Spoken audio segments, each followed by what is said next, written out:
How many churches or cathedrals on the Camino Frances are worth the time to stop and see?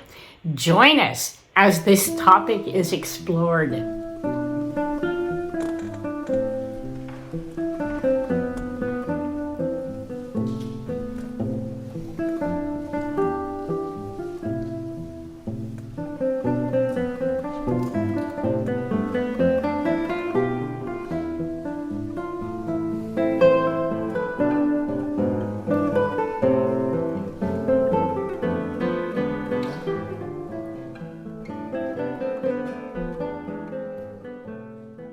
When walking the Camino Frances, there are basically three major cathedrals that almost everyone visits. They are in the cities of Burgos, Leon, and of course, Santiago de Compostela. But there are so many others that often get passed by, primarily because no one talks about them. If you just knew what you were missing, you would take the time to visit them. Well, don't worry, my fellow pilgrim. That's what we're going to do in this video. If you're beginning your Camino in Saint-Jean-Pied-de-Port, your first or possibly second night on the Camino will be spent in Roncesvalles. The cathedral there, the Royal Collegiate Church of Roncesvalles, is one that you'll most certainly want to visit. It was built using the French Gothic style in the 13th century and was part of the hospital's facilities in Roncesvalles. As with many cathedrals along the Camino, its purpose was to provide food and lodging to pilgrims, and in this case, they really needed it after crossing the Pyrenees. The walls and the vaults are covered in mural paintings which date from the 13th century. In the adjacent museum, you can see a collection of precious religious metalwork. Also outstanding and a must-see is a chess set that belonged to the Emperor Charlemagne.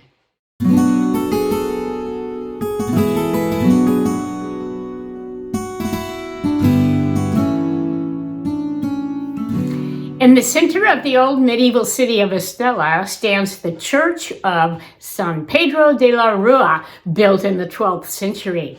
This church is positioned on very high ground overlooking the city and has an imposing tower. The location of the church on the steep slope was built to intertwine with the first castle of Estella. This gives the structure a rather odd and irregular layout. During the Middle Ages, the grounds around the church were used as a pilgrim's cemetery. This part of the Camino is quite rugged, and many pilgrims only made the journey this far. In the 13th century, the remains of St. Andrew were transported and buried there, making the site a pilgrimage in its own right. The inside cloister, built around 1170, is the most impressive part of the church. The decoration displays the iconic symbols of the Pilgrim's Way to Santiago with other plant and animal motifs. Other artistic treasures inside the church are the Romanesque Virgin Mary of Berlin, or Bethlehem, a 14th century Gothic crucifix, a carving of San Pedro, St. Peter, from 1687. Also worth taking a look at is a 13th century baptismal font at whose base the tree of life is represented.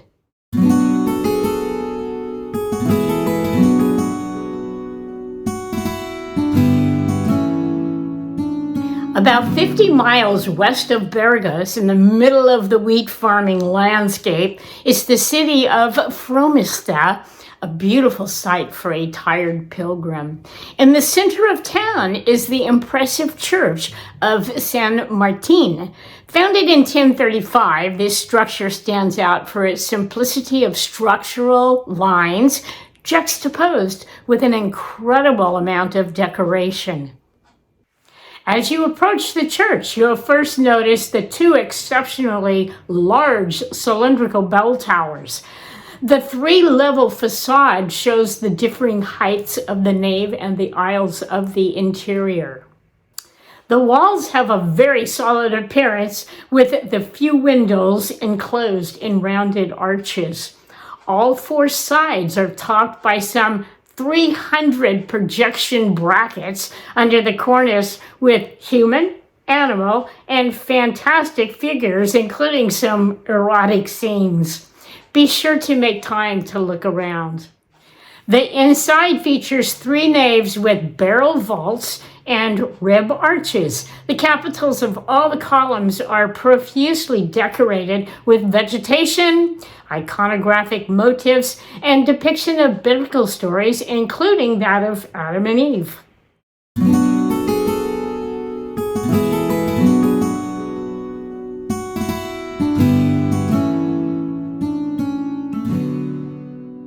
Many pilgrims have heard about the often told legend of the rooster and the chicken and the cathedral, but are not sure just where it is. On the Camino Frances, about halfway between Logroño and Burgos, is the Cathedral de El Salvador de Santo Domingo. The village of Santo Domingo de la Calzada is named after its founder, Dominic de la Calzada. In the middle of the 11th century, he built a bridge, a hospital, and an inn for pilgrims on the Camino Frances. He died in 1109, but the village built the cathedral primarily to house his remains. This is the cathedral which would be involved in the famous rooster and chicken story, The Miracle of the Hanged Innocent, a pilgrim wrongly accused of theft. Here's the story. A German couple on the pilgrimage to Santiago with their son stopped in the village and stayed at the inn. The innkeeper's daughter was immediately smitten with the young man, but this feeling was not reciprocated. In revenge, she hid a tin jug among the German's luggage. On the pilgrim's departure from the village, the girl reported the robbery, leading to the capture of the boy who was accused of theft and was sentenced to death by hanging. With the sentence carried out, his parents continued their pilgrimage and, on their return, stopped to see the body of their son to discover, surprisingly, that he was still hanging but alive. Remember Santo Domingo, the guy who built the town and the cathedral? Well, the boy said that Santo Domingo had helped him stay alive all this time. Combined with the prayers of the parents, the boy survived. So the parents went to the mayor of the village to tell him about the miracle. The mayor was presently just about ready to sit down and delve into his dinner of roasted rooster and hen. The mayor didn't believe them and dismissed the couple, but the parents argued that their son was just as alive as that rooster and hen on his plate. Immediately, the feathers of the birds returned to their bodies and they came to life. Thus, the local saying, Santo Domingo de la Calzada, where the chickens sang after being roasted. More about the cathedral, which is a lovely place to spend a couple of hours on a hot afternoon. As you approach the front doors of the cathedral, take note of the rooster and chicken. From an architectural point of view, it's a traditional structure of the time, but inside, be prepared for an amazing sight.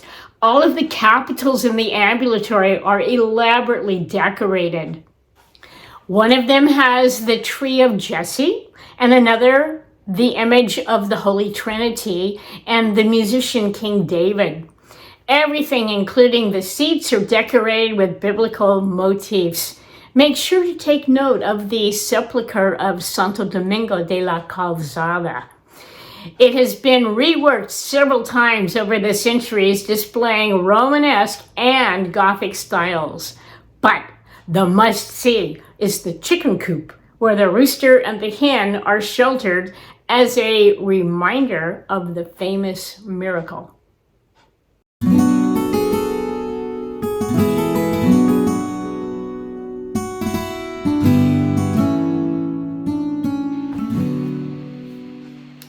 If you began your Camino in Saint-Jean-Pied-de-Port, by the time you reach Melilla, you've probably been walking for over 4 weeks. You've seen a lot of cathedrals, museums, Roman ruins, but you must stop and just see one more church. It's the Church of Santa Maria de Melilla. Melilla is the town where the two Caminos, the Camino Frances and the Camino Primitivo, connect for that final push into Santiago, which is just a little over 50 kilometers away. This Romanesque style church is located on the outskirts of Melilla and is believed to have been built at the end of the 12th century. The amazing fact about this church is that it remains perfectly preserved with no modifications. Walking through the doors, you are seeing what pilgrims and locals have seen for the past 900 years. What will first grab your attention is the interior ceilings that are decorated with Renaissance art. The theophany of the Holy Trinity stands out in the semicircular apse, surrounded by 4 tetramorphs, or the 4 evangelists, or the animals that represent them. That would be Matthew as the lion, Mark as the ox, Luke as man, and John as the eagle. One of the capitals that supports the triumphal arch of the church is unusual, and you should take a look. You'll see an engraving of a man between a lion and a basilisk. This represents Jesus and the devil, respectively.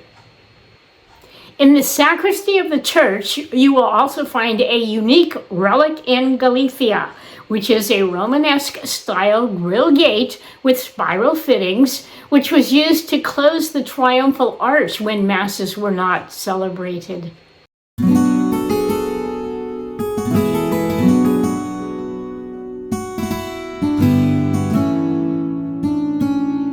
This is just a small sampling of some of the lesser known and worth seeing churches on the Camino Frances.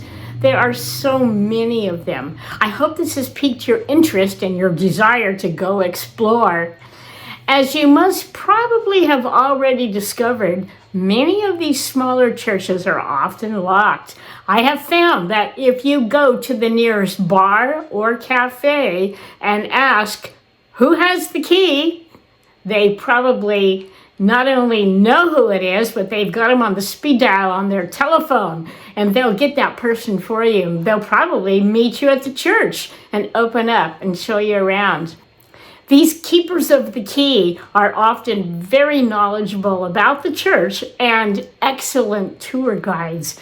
I've had some really enjoyable church visits with these impromptu tour guides.